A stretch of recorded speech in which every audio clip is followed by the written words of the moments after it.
오늘 이제 루터포드 요리문답에서 5번째 계명을 살펴볼 시간입니다. 원래 이제 5번째 계명, 5계명은 보통 이제 5월 달에 어린이 주일 혹은 어버이 주일 때 부모 공경과 관련해서 살펴보는 그런 내용이죠. 그런데 우리는 이제 11월 달에 들어섰는데 부모 공경과 관련된 내용을 살펴보게 됐습니다. 왜냐하면 요리문답에서의 순서이기 때문에 그렇습니다. 제5계명에 들어가기 전에 우리는 이제 제1계명부터 4계명까지를 여러 차례에 걸쳐서 보았습니다. 1계명은 나 외에 다른 신을 내게 두지 마라. 오직 하나님만을 예배 대상으로 두라는 것입니다. 제2계명, 우상을 만들지 말고 절하지 말고 섬기지 마라. 예배의 방법과 관련해서 하나님은 보이지 않는 하나님이신데 보이게 만들어서 할 수가 없다는 겁니다. 그냥 안 보이는 채로 하나님은 온 천지에 가득하신 분이시니까 우리의 마음과 중심을 다해서 예배할 것을 가르치는 계명입니다. 하나님의 이름을 망령되게 일컫지 마라. 하나님의 이름을 망령되게 부르지 마라. 헛되게 부르지 마라. 함부로 하나님의 이름을 남용하거나 또 하나님의 이름을 가지고 약속을 하거나 이렇게 하지 마라. 안식일을 기억하여 거룩하게 지켜라.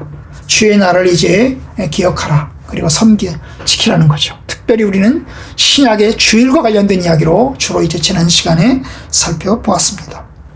이것이 이제 1계명부터 4계명까지인데요. 1계명부터 4계명까지는 주로 이제 하나님과 관련된 계명이라고 이야기를 합니다. 하나님을 섬기는 것과 관련된 계명이라고 이야기를 합니다.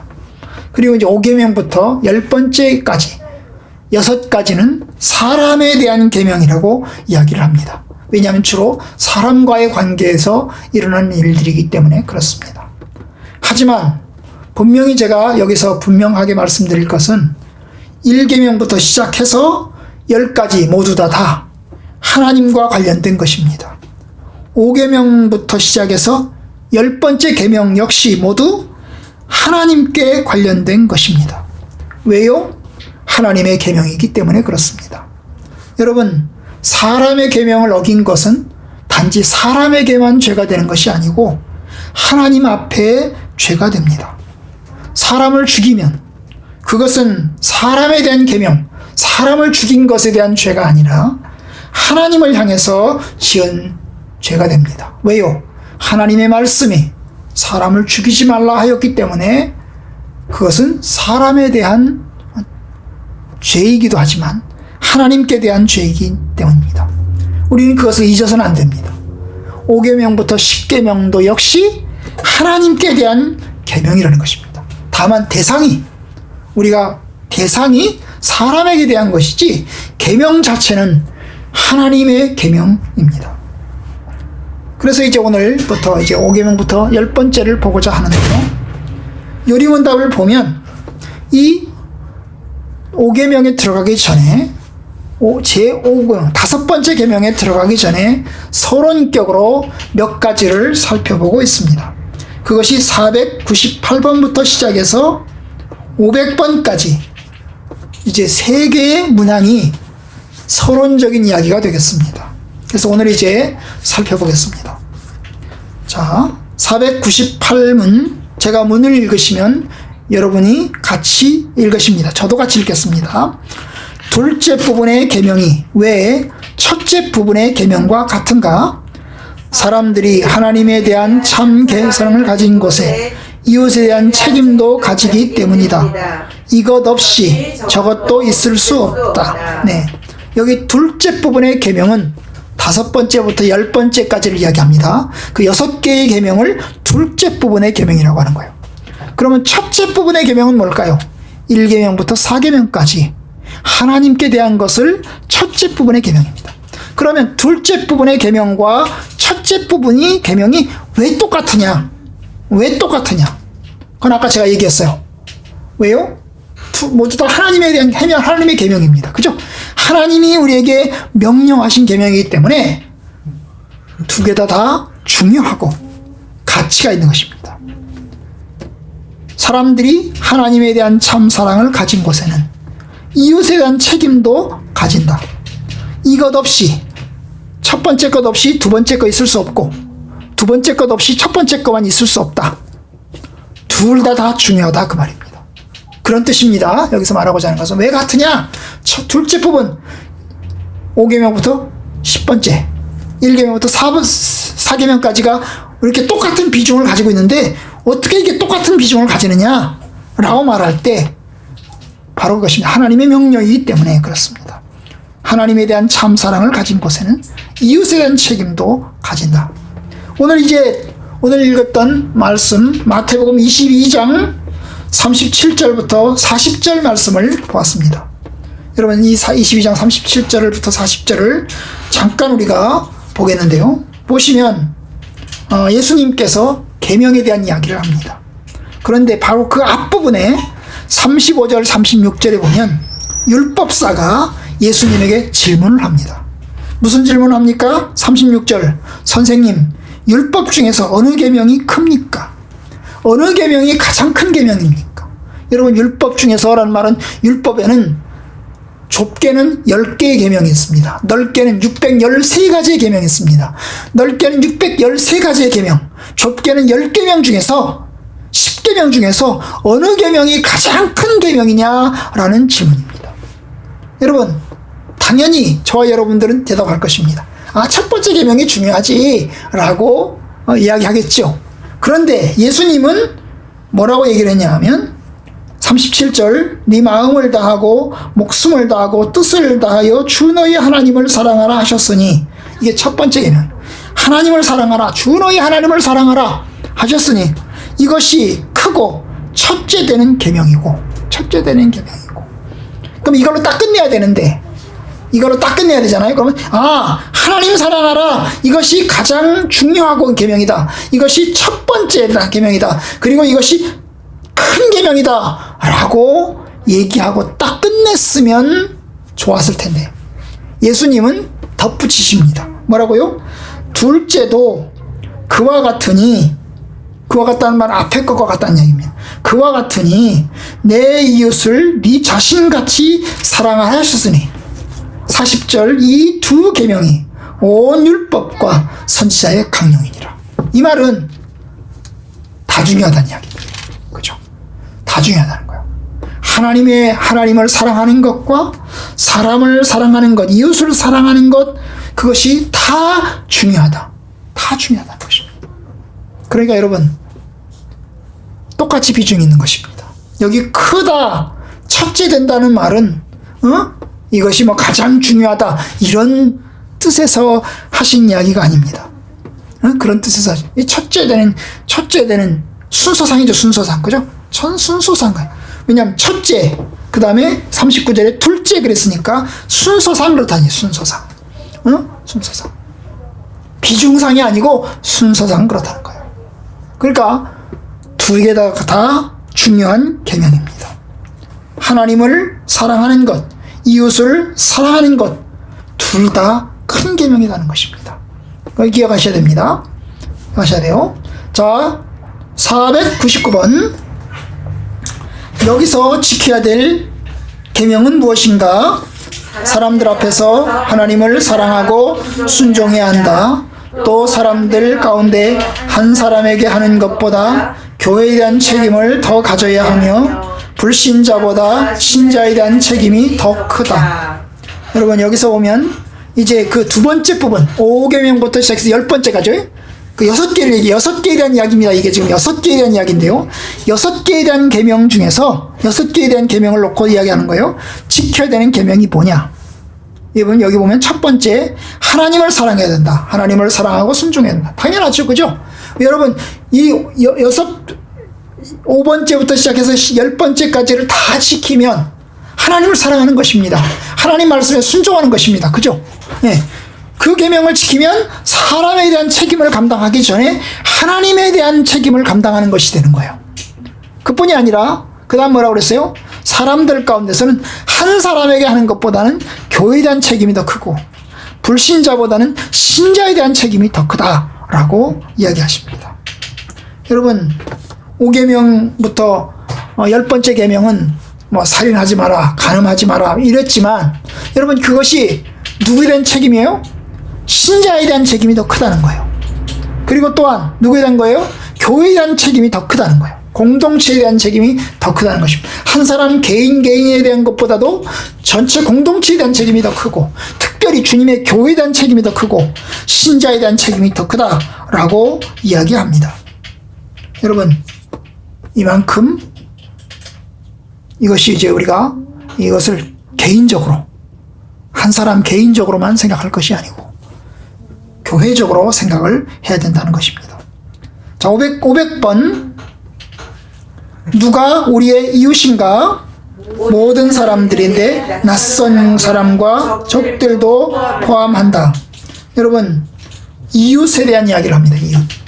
이웃이 누구냐? 모든 사람이라는 거예요. 모든 사람. 예수님도 말씀하셨죠. 선한 사마리아 이야기에서 강도 만난 자에 대한 이야기를 하시면서 강도 만난 자를 도와주는 사람이 사마리아 사람이라고 그랬어요. 그러면서 이제 누가 이웃이냐? 모든 사람이 이웃이다 라고 이야기합니다. 낯선 사람과 심지어 적들도 이웃이다 라는 거예요. 여러분, 이웃과 형제는 다른 것입니다. 형제는 주님의 교회와 성도들을 일컫는 표현이고, 이웃은 모든 사람을 일컫는 표현입니다. 여기서 경계선이 있습니다. 경계선이 있어요. 이웃과 형제의 경계선이 있는 것입니다. 이웃이 형제인가요? 이웃과 형제는 좀 다른 것입니다. 형제와 믿지 않는 자, 이웃은 다른 것입니다. 형제는 특별 은총 가운데서 같은 하나님의 백성이고, 이웃은 일반 은총 속에서 함께 해야 될 사람들입니다.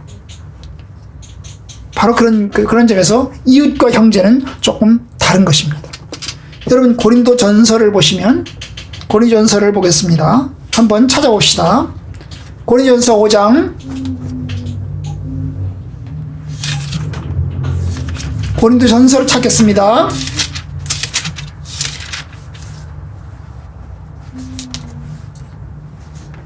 자, 고린도 전서 5장 9절부터 잠깐 보겠습니다.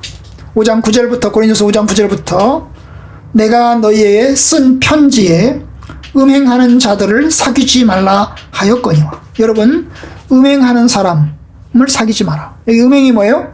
성적으로 부도덕한 사람이죠.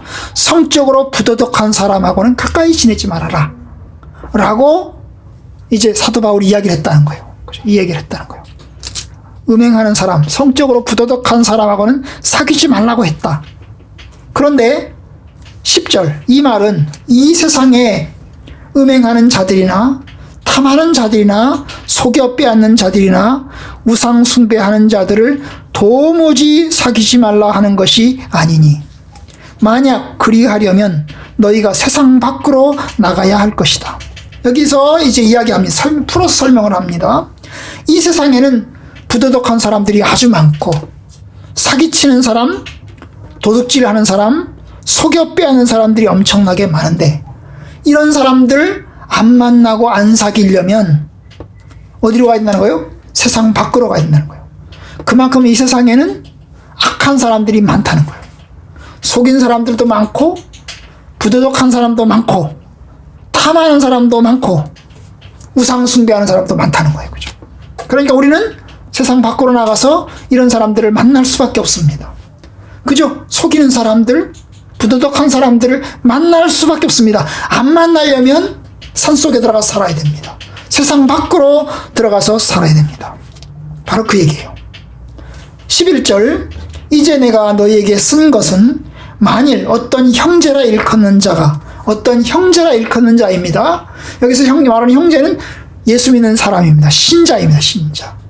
예수 믿는 신자라는 사람이, 형제라고 함께 불려지는 사람이 음행하거나 탐욕을 부리거나 우상 숭배하거나 모욕하거나 술 취하거나 속여 빼앗거든 사귀지도 말고 그런 자와는 함께 먹지도 말라 하는 것이라. 자, 여기 보면 이 신자의 경우에 같은 신자가 사기치고 부도덕하고 우상 숭배하고 악하고 이렇다면 그런 사람하고는 같이 지내지 말라는 거예요. 어디서? 교회 안에서. 주님의 교회 안에서 사귀지 말고. 여기 사귄다는 말은, 여러분, 사귄다는 말은 교회 안에서 성도의 관계로서 함께 짐을 지고 십자가를 지고 나가는 것입니다. 그런 자와는 함께 먹지도 말라. 함께 먹지도 말라는 말은 성찬식에 관한 이야기입니다. 함께 이제 예수 그리스도를 믿는 신자로서 함께 성찬을 나누고 함께 교제하는 것을 이야기하는 것입니다. 세상 밖에 나가서 여러분이 친구 만나서 밥 먹는 거 얘기하는 게 아니고 교회 안에서 여러분 성도들끼리 깊은 친교와 사귐을 갖는 것을 이야기를 합니다. 그 다음에 12절 밖에 있는 사람들을 판단하는 것이랴. 여기 밖이라는 말은 교회 밖을 얘기합니다. 교회 밖에 세상에 있는 사람들을 판단하는 것이랴. 내게 무슨 상관이 있으리요마는 그건 나와 상관이 없다는 거예요. 그건 니네들이 알아서 할 일이라는 거예요. 그 사람들하고 사귀든지 말든지 그 사람들하고 밥 먹든지 말든지 그건 니네들이 알아서 할 일이란 말이에요. 그러나 교회 안에 있는 사람들이야 너희가 판단하지 아니하랴. 판단해야 된다는 거예요. 교회 안에 있는 사람들의 경우에 부도덕하고 죄를 짓고 악한 사람들은 판단해야 된다는 거예요. 심판해야 된다는 거예요. 심판해야 돼요. 13절 밖에 있는 사람들은 하나님이 심판하시려니와. 밖에 있는 사람, 세상에 있는 사람들이 그 나쁘고 스캔들하고 이런 사람들은 하나님이 심판하시겠지만 그건 그냥 내버려 두고 그 말이야. 그건 너희들이 신경 쓰지 말고 그 말이에요. 신경 쓰지 말고 이 악한 사람은 너희 중에서 내쫓으라. 너희 중에서 뭐예요? 교회죠, 그죠? 만약에 교회 안에 악한 사람이 있다 그러면 그런 사람들은 징벌해서 교회에서 내보내야 된다라고 이야기합니다. 그러니까 여러분 이게 공동체, 주님의 교회와 관련해서는 굉장히 중요하게 다룹니다. 형제라 일컫는 자가 죄를 지으면 교회 안에서는 반드시 징계를 해야 됩니다. 세상 이웃이 죄를 지으면 교회는 재판하거나 징계하지 않습니다. 왜냐? 그들은 세상에 있는 사람이기 때문입니다. 영역이 다른 것입니다. 영역이 다른 거예요. 그렇죠? 그런 면에서 여러분 우리가 한계를 두는 것입니다. 교회 안에 있는 자와 교회 밖에 있는 자가 다르다는 거예요. 교회 밖에 있는 자는 우리의 이웃입니다. 그죠? 이웃입니다. 그러나 교회 안에 있는 자는 우리의 형제입니다. 그죠? 형제입니다. 같은 하나님의 백성입니다. 그걸 여러분이 염두에 두시기를 바랍니다. 자, 이제 501번 드디어 이제 5번째 계명으로 들어갑니다. 5번째 계명으로 이제 들어갑니다. 제가 읽습니다. 제5계명이 명하는 것은 무엇인가? 동료들 앞에 공의로워야 하는 것과 주 안에서 상전을 사랑하고 존경하고 순종하는 것과 그들도 우리에게 마땅히 해야 할 의무를 하는 것이다. 네, 여러분 5계명이 뭐예요? 부모를 공경하라죠. 그죠? 네 부모를 공경하라입니다. 그런데 루터포드 목사님은 여기 부모로 한정하지 않은 것입니다. 엄마 아버지로 한정하지 않은 것이요. 부모를 권위자라고 보고 권위자, 우리보다 높은 상전, 우리에게 영향력을 주는 사람, 우리에게 영향력을 주는 사람으로 보고 그 영향력을 주는 모든 사람에 대하여 이야기를 합니다. 그래서 부모로 한정 짓지 않습니다. 사람 간 질서로 봅니다. 사람 간 의무로 봅니다. 그래서 이제 우리에게 영향을 주는 모든 사람, 우리에게 영향을 받는 모든 사람에 대해서 이야기하는 계명으로 보는 것입니다. 그래서 여러분 오늘 본문에 보면 그걸 동료라고 봤습니다. 동료, 우리에게 영향을 주는 사람, 동료죠. 내가 영향을 받는 사람, 동료입니다. 우리의 동료, 엄마 아버지도 나의 동료이고 우리의 자녀도 나의 동료이고 목사님도 나의 동료이고 성도님도 나의 동료이고 위정자도 나의 동료이고 그리고 백성도 나의 동료이고 이렇게 보는 것입니다. 그래서 넓은 의미에서 나의 동료예요. 그 동료 앞에 공의로워야 된다는 거예요. 공의로워. 하나님의 뜻 가운데서 하나님의 뜻에 합당하게 지내야 된다는 거예요. 공의로워야 된다. 그리고 또한 주 안에서 상전을, 여기 상전은 엄마 아버지도 들어가지만 엄마 아버지가 아닌 다른 여러 대상들이 들어갑니다. 이제 구체적으로 이제 다음 법부터 나올 것입니다. 여러 대상들이 나오는데요. 그 상전을 사랑하고 존경하고 순종해야 된다는 거예요. 그리고 또한 그 상전은 아랫사람을, 자기에게 영향을 받는 그 사람들을 해야 될 의무를 마땅히 감당해야 됩니다. 부모는 자녀에게, 위정자는 백성에게, 목사는 성도에게 그 역할을 감당해야 됩니다. 그래서 이제 이런 걸로서 여러 가지 관계들을 이제 루터포드 목사님은 명시를 했습니다. 위정자와 백성, 목사와 양떼, 남편과 아내, 아버지와 부모님과 자녀, 그리고 주인과 종, 그리고 선생, 그리고 젊은이와 노인, 부자와 가난한 자, 그리고 동료 간 등 여러 관계들을 이제 하나하나 이야기를 하고 있습니다. 그것을 이제 오늘부터 이제 다음 주간까지, 오늘하고 다음번에 걸쳐서 한 번 더 보도록 하겠습니다. 자, 502번 보겠습니다. 502번. 왕과 위정자의 의무가 무엇인가? 지지하고 평화와 정의를 지키는 것이다. 여러분, 이제 왕과 위정자에 대한 의무를 먼저 이야기합니다. 백성의 의무를 먼저 얘기하는 게 아니고, 아랫사람이 해야 될 도리를 먼저 얘기하는 게 아니고, 윗사람이 해야 될 도리를 먼저 이야기를 합니다. 그래서 뭐가 의무가 먼저예요? 위정자와 왕 통치자가 해야 될 의무가 먼저라는 것입니다. 그럼 뭘 해야 됩니까?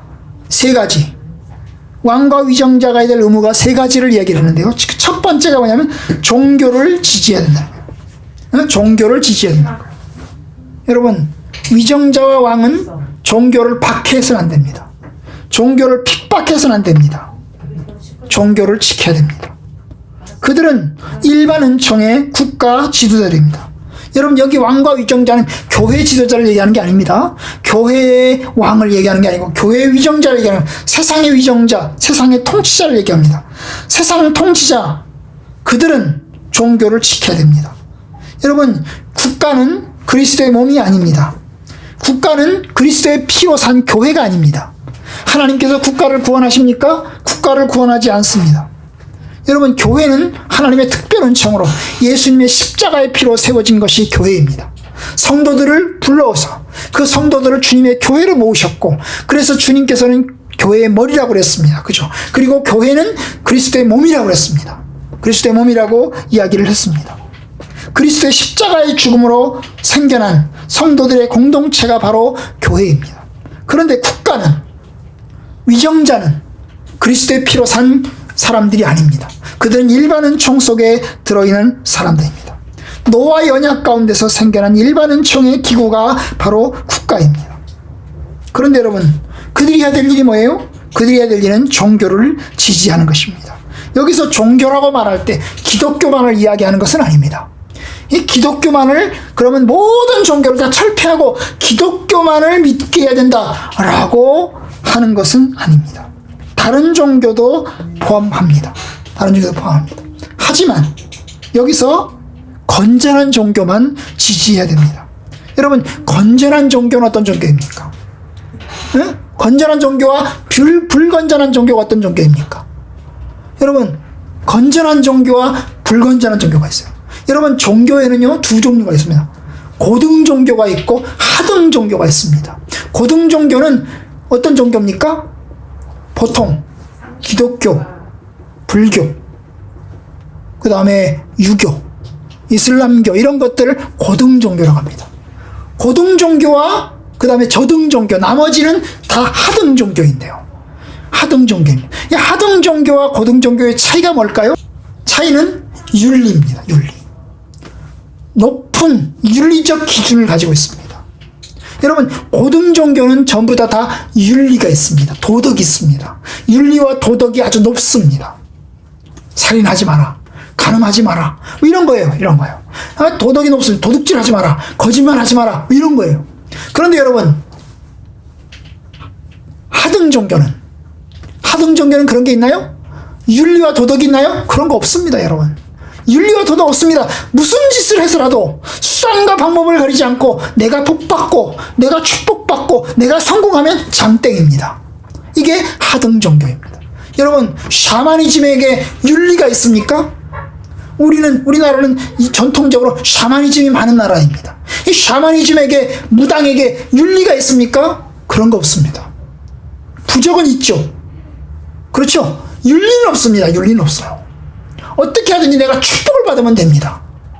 축복을 받으면 돼요. 그러나 윤리는 없습니다. 그래서 고등종교와 저등종교의 차이는 윤리적 도덕, 윤리와 도덕의 유무의 차이에 있고 그 윤리와 도덕이 아주 높으냐 높지 않느냐의 차이에 있는 것입니다. 그럼 여기서 종교를 지지해야 된다고 말할 때 그 종교를 거기서 말하는 종교는 어떤 종교요? 고등종교를 이야기합니다. 윤리와 도덕을 고양하는 그런 종교를 이야기합니다. 이해하시죠? 그런 의미에서 국가는 종교를 지지해야 됩니다. 그럼 샤머니즘을 지지해야 될까요? 아닙니다. 샤머니즘은 철폐해야 됩니다. 박정희가 잘한 것이 있다면, 저는 박정희가 잘한 것이 있다면 우리나라에서 샤머니즘을 철폐하기 위해서 노력한 것입니다. 그건 아주 잘했어요. 여러분, 미신은 타파돼야 됩니다. 미신은 없어야 돼요. 오직 건전한 종교가 세워져야 됩니다. 기독교 국가를 만들어야 된다는 얘기 아닙니다. 우리나라를 기독교 국가로 만들어야 된다, 그 얘기가 아니고 건전한 종교가 살아있을 수 있도록 해야 됩니다. 그런 의미에서 여러분, 신천지는 없어야 되는 거예요. 온갖 이단과 사이비는 다 없어야 되는 거예요. 왜냐하면 이단과 사이비는 기본적으로 윤리와 도덕이 아주 저질입니다. 저질이에요. 그렇기 때문에 문제가 되는 것입니다. 여러분, 그뿐만이 아닙니다. 위정자는 종교에 대해서 핍박하고 박해를 해서는 안 됩니다. 그건 하나님 앞에서 심판받을 짓입니다. 일반 은총적인 위정자들, 왕들은, 통치자들은 종교를 핍박하거나 박해서는 안 돼요. 코로나 상황 속에서 예배드리지 마라, 이건 교회만 예배드리지 마라, 이건 안 되는 것입니다. 모든 종교에 일관적으로 나가야 됩니다. 그러나 우리가 또 참는 것은 뭡니까? 코로나 상황에 모든 국민들이 다 고통을 당하니까 우리 교회에게도 역시 그런 면에서 이제 방역에 대한 요구를 하니까 그건 우리가 따라야 되겠다고 제가 말씀드리는 것입니다. 한편 하나 더, 두 개 더 나왔죠. 평화. 국가는 평화를 지지해야 됩니다. 평화를 만들기 위해서 열심히 노력을 해야 됩니다. 백성들의 안위와 국가의 안보를 위해서 노력을 해야 됩니다. 백성들이 안정된 삶을 살 수 있도록 하기 위해서 국가가 노력을 해야 됩니다. 당연하죠, 그죠? 그건 해야 됩니다. 그뿐만 아닙니다. 여러분, 국가는 정의를 수행해야 됩니다. 국가 통치자, 위정자들은 정의로워야 됩니다. 여기 정의롭다는 말은 그 법을 나에게도 적용시켜야 됩니다. 법이 있다면 그 법을 백성들에게만 적용시키는 게 아니라 나에게도 적용을 시켜야 됩니다. 여러분, 도둑질 하지 마라. 도둑질 하는 자는 두 눈가리를 빼겠다. 눈 두 개를 빼겠다. 그러면 자기 아들이 도둑질 하면 어떻게 됩니까? 자기 아들도 눈 두 가리를 빼야 되는 것입니다. 그렇죠? 예? 근데 여러분, 우리나라는 어때요? 우리나라가 정의롭습니까? 아주 정의롭습니까? 어떤 면에서는 정의로운 것처럼 보입니다. 여러분, 지난 정권에 이제 두 대통령이 뭡니까? 탄핵을 당하기도 하고 또 범죄를 저질러서 감옥에 가 있습니다. 어떤 면에서는 대단히 정의로운 것 같습니다. 사실 엄청나게 놀라운 것입니다. 전 세계상의 전직 대통령을 감옥에 보내고 처벌하는 것이 그렇게 많지 않습니다. 많지 않아요. 윤리가 높은 거예요. 그만큼 높아지는 것입니다. 그런데 최근의 사태를 보십시오. 최근의 사태를 보면 우리나라 역시 여러 가지 면에서 부족함이 많습니다. 검찰이 뭐예요? 기소 독점권을 가지고 있잖아. 기소 독점권을 가지고 있기 때문에 자기들이 기소하고 싶은 사람은 기소하고 똑같은 죄를 지어도 어떤 사람은 기소하고 어떤 사람은 봐줍니다. 여러분, 우리나라가 관대한 사람이 있어요. 누굽니까? 바로 경제인입니다. 경제인에 대해서는 아주 관대합니다. 얼마나 관대합니까? 왜요? 잘못했으면 똑같이 처벌을 해야 됩니다. 똑같이 처벌을 해야 됩니다. 그런데 그렇게 못해요. 봐줍니다. 약한 사람에게는 엄격하게 하고 강한 사람에게는 스무스하게 아주 그냥 뭐예요? 그냥 대충 처리하는 것이 우리나라의 위정자들입니다. 그런 면에서 아주 문제가 아주 많습니다. 앞으로도 해야 될 과제와 숙제가 아주 많습니다. 정의를 수해야 됩니다. 범죄자를 처벌하고 그 범죄를 처벌하기 위해서 제도를 만들고 그 제도를 만들었으면 공정하게 시행을 해야 되는 것입니다. 공정하게 시행해야 돼요. 바로 그것이 국가 위정자들이 직무입니다. 더 깨끗해지고 더 공정해질 수 있도록, 그런 나라가 될 수 있도록 우리 성도들이 기도하고 힘써야 됩니다. 503번 이제 백성의 의무를 보겠습니다. 503번 백성의 의무는 무엇인가? 위정자들을 위해 기도하는 것, 주 안에서 사랑하고 순종하는 중에 행동하고 형벌시에 인내하는 것, 세금을 내는 것, 반란을 일으키지 않고 자긍심을 갖는 것 등이다. 여러분, 여기 보면 백성의 의무가 있어요. 위정자들이 해야 될 일이 있다면 백성이 해야 될 일이 있어요. 가장 첫 번째가 뭐예요? 기도하는 것입니다. 위정자들을 위해서 기도하는 것. 그들이 정치를 잘하도록, 그들이 올바르게 행동하도록, 그들이 죄를 지지 않도록 기도하는 일이 큽니다. 기도하는 일이 큽니다. 기도를 열심히 해야 됩니다. 그뿐이 아닙니다. 뭐예요? 그들이 우리가 주 안에서 순종해야 되며 그 위정자들에게 순종해야 됩니다. 주 안에서 사랑하고 위정자들에게 순종해야 됩니다. 그렇게 사랑하고 순종하는 중에 행동해야 되겠죠. 그죠? 행해야 되고, 법을 지켜야 되겠죠? 법을 지켜야 되고, 그리고 또한 형벌 시에, 내가 법을 안 지켜서 형벌을 받을 시에도 인내를 해야 됩니다. 바로 그런 뜻입니다. 그죠? 법을 만들면 그 법을 지켜줘야 되고, 그리고 또한 법을 어겨서 내가 형벌을 받게 되면 그 중에서도 그런 가운데 불평하고 이렇게 하지 말고 인내함으로 우리가 순종해야 되는 것입니다. 그리고 또한 세금을 내는 것입니다. 그렇죠? 세금을 냅니다. 정해진 세금을 내는 것입니다. 우리나라는 세금이 뭐 어떤 나라에 비해서는 높고 어떤 나라에 비해서는 낮다고도 합니다. 요새 이제 삼성에 누가 돌아가신 것 때문에 죽은 것 때문에 세금이 뭐 상속세가 많냐 적냐 그런 이야기를 합니다마는 어쨌든 세금을 내는 것이 백성의 의무입니다. 반란을 일으키지 않고, 그죠? 위정자들을 향해서 저항하거나 반란을 일으키지 않고 그들을 존중하고 또 자긍심을 갖는 것입니다. 그러나 여러분, 그 악한 위정자가 아주 악하다면, 히틀러와 같다면 어떻게 될까요? 히틀러와 같다면, 김정일, 김정은이와 같은 독재자라면 어떻게 될까요? 여러분, 그런 상황에서는 불순종해야 되겠죠. 그렇죠? 불순종해야겠죠. 그러나 여기서 말하는 불순종은 폭력으로 쿠데타를 일으키고 뭐 이런 게 아니라 뭐예요? 비폭력으로 저항해서 물러가도록 요구하도록 그렇게 권하는 것입니다. 촛불 집회와 같은 것입니다. 촛불 집회와 같이 그렇게 감당해야 하는 것입니다. 위정자가 불의하면, 위정자가 못된 짓을 해도 그냥 참아야 한다는 것은 아닙니다. 그죠? 말해야 되고 불순종해야 되고 해야 됩니다. 다만 폭력적이 되지 않아야 하는 것입니다. 그것이 백성의 의무가 되겠습니다. 자, 503은 자, 읽습니다. 목사의 의무는 무엇인가? 하나님의 양떼를 먹이고 말씀을 읽는 일에 집중하고 가르치기를 잘하며 경건해야 된다. 네. 자, 목사의 의무, 성도의 의무가 먼저가 아니라 목사의 의무가 먼저입니다. 목사는 어떤 일을 해야 되냐? 하나님의 양떼를 먹인다. 하나님의 양떼를 먹인다는 거예요. 하나님 말씀으로, 그죠? 하나님 말씀으로 잘 가르쳐서, 하나님 말씀으로 성도들이 양식을 삼아서 그 양식을 통해서 그들이 하나님의 진리 가운데로 나아갈 수 있도록 하는 것. 그들이 하나님의 말씀을 받아서 그 하나님 말씀에 순종하고 따라감으로 인해서 그들의 영혼이 자라고, 성도들의 영혼이 자라고, 그들이 예수 그리스도의 은혜를 받아서 그들이 이제 하나님 나라에까지 이르게 되는 것입니다. 양떼를 먹이고, 그리고 또한 말씀을 읽는 일에 집중하고, 이 말씀을 읽는 일에 집중한다는 말은 목사님이 개인적으로 새벽기도 나와서 성경을 읽는 것도 포함되지만, 여러분 성경을 봉독할 때 말씀을 읽는 거예요. 하나님 말씀을 같이 읽어가는 것을, 이게 뭐예요? 봉독이죠. 성경 봉독이죠. 성경을 봉독하는 것과 관련된 것입니다. 하나님 말씀에 편중되지 않고, 여러분 성경은 워낙 많은 내용을 담고 있기 때문에 여러분 자기가 편한 읽고 싶은 것만 읽을 수가 있어요. 그죠? 사람은 자기가 읽고 싶은 것만 읽을 수 있어요. 어떤 사람은요, 모든 설교의 끝을 전도로 이야기하시는 목사님이 계십니다. 어떤 본문을 읽어도 전도로 끝나요. 여러분 그건 편중된 것입니다. 그죠? 전도와 관련된 성경 구절만 성도들에게 읽혀요. 그건 편중된 것입니다. 모든 성경은 하나님 말씀이에요. 모든 성경은 다 읽어야 됩니다. 다 읽어야 됩니다. 그런 의미에서 이제 저는 이제 강해 설교, 연속해서 이제 성경을 차근차근 읽어가는 것을 선호하지 않습니까? 그죠?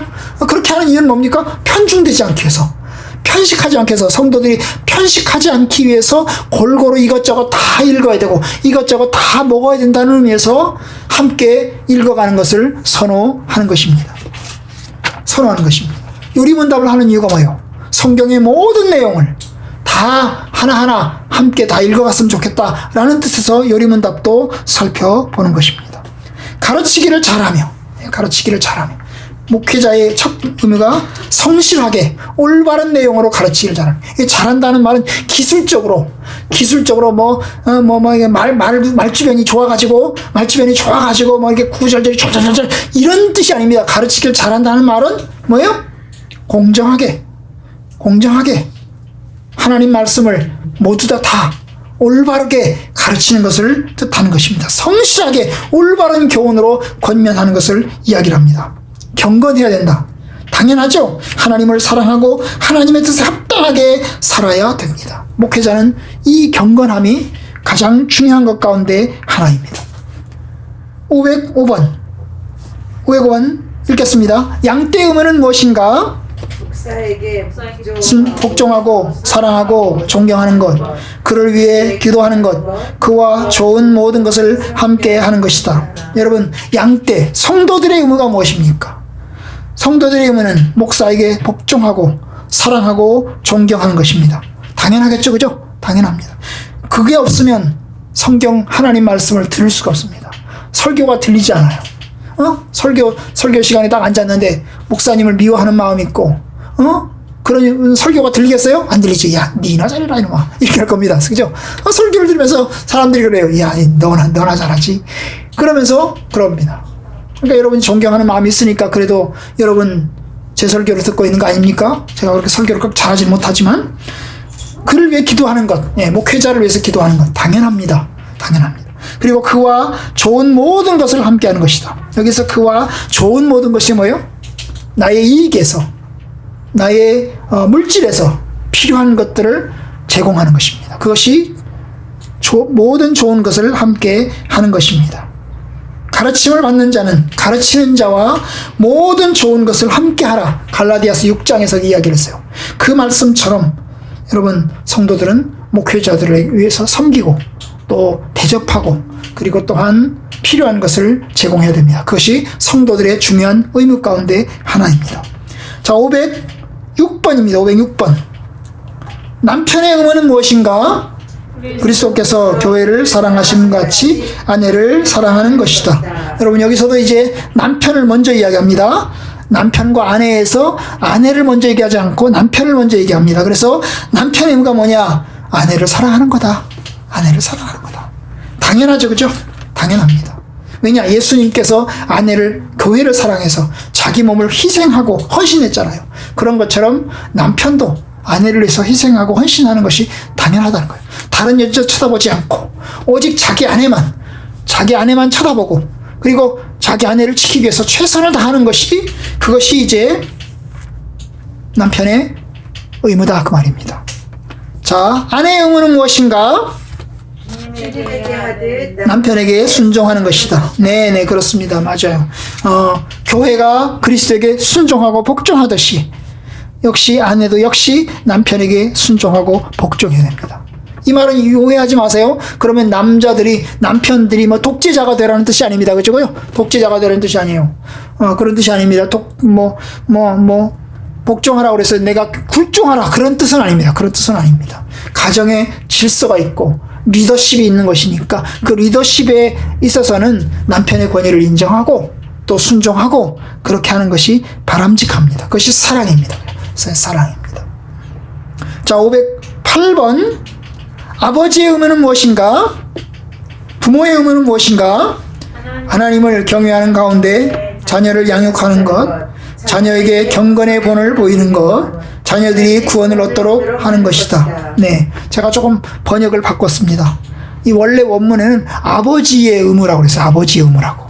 근데 저는 이제 아버지의 의무가 아니라 부모의 의무라고 바꿨습니다. 그죠? 부모의 의무.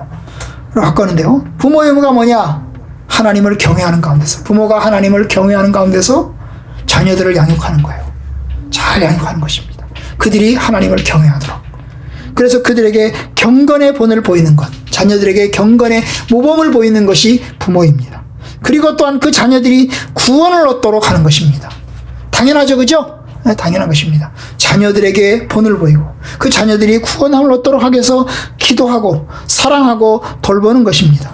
여러분, 신자된 부모와 불신자된 부모의 의무가 달라요. 여러분 여기서 말하는 것은 신자된 부모입니다. 그죠? 불신자된 부모는 이 세상 사람들의 부모는 어떻게 합니까? 어떻게 하나요? 자녀들을 잘 양육하려고 하죠. 그러나 그들이 하나님을 경외하도록 그들이 구원함을 얻도록 그들에게 경건의 본을 보이나요? 그렇지 않죠. 그죠? 그러지 않습니다. 그냥 잘 키우고 그냥 잘 출가시키고 이런 걸 목적으로 합니다. 그러나 우리 신자된 부모는 그 자녀들이 구원함을 얻도록 그들이 하나님의 백성이 되도록 경건함의 본을 보이는 것입니다. 그것이 우리 부모의 중요한 의무가 되겠습니다. 이 모두가 우리의 숙제입니다. 509번 자녀의 의무는 무엇인가? 선한 부모에게 순종하고 따르는 것, 어려울 때 그들을 돕는 것, 죄악된 부모의 죄악된 삶을 보면서 겸손하고 회개하는 것 등이다. 여러분 자녀의 의무가 있어요. 자녀의 의무가 있는데 여기 보면 부모가 두 종류가 있다는 거예요. 선한 부모가 있고 죄악된 부모가 있다는 거예요. 하나님을 경외하는 선한 부모가 있어요. 선한 부모에게는 어떻게 돼요? 순종하고 따라야 된다는 거예요. 그들이 하나님을 경외하고 자녀들이 하나님을 경외하도록 노력하는 데 있어서 자녀들이 따라야 된다는 것입니다. 그리고 그 부모를 도와야 된다는 거예요. 이제 나이가 들어가면 그 부모는 늙어가게 됩니다. 그러면 그 부모를 배려하고 필요한 것 제공하고 이렇게 하는 것이 자녀의 마땅한 도리입니다. 그런데 부모가 악한 부모라면, 죄악된 부모라면 여러분 부모에게 순종해야 됩니까? 부모의 본을 따라야 됩니까? 여러분 부모가 악한 삶을 살았습니다. 그 부모가 악한 삶을 살았으면 그 악한 삶을 그대로 따라가야 됩니까? 아닙니다. 절대로 따라가서는 안 됩니다. 그죠? 부모가 도둑질하라고 가르칩니다. 야, 너 밖에 나가서 도둑질해라. 그러면 도둑질하는 걸 그대로 순종해야 됩니까? 아닙니다. 절대로 순종하면 안 됩니다. 그죠? 아닙니다. 그래서 죄악된 부모의 그 죄악된 삶을 보면서는 나는 부모처럼 살면 안 되겠구나. 나는 절대로 부모처럼 살면 안 되겠다. 난 하나님을 경외하고 하나님의 뜻 가운데 살아야 되겠다. 이렇게 하면서 겸손하고 회개해야 됩니다. 그리고 그뿐만 아니라 부모님이 하나님께로 돌아오도록 그 부모가 하나님을 경외하고 하나님을 섬기도록 열심히 기도하고 권고해야 됩니다. 그죠? 이것이 경건한 자녀의 몫입니다. 경건한 성도들의 몫인 것입니다. 그러니까 여러분 우리는 그런 면에서 우리의 부모가 악한 부모라면 그들이 그렇게 평생 동안 악하게 살아왔다면 참 하나님 우리 부모가 악한 삶을 살아왔습니다. 하나님 용서해 주세요. 그리고 그 부모를 위해서 기도해야 되고 그 부모가 의로운 삶을 살아왔다면 내가 최선을 다해서 그 부모를 섬기고 공경하는 것이 합당합니다. 여러분 부디 하나님 말씀 안에서 우리가 여러 가지 관계들 가운데서 하나님의 선한 뜻을 따라서 잘 순종하고 또 우리의 책임을 다 감당하도록 합시다.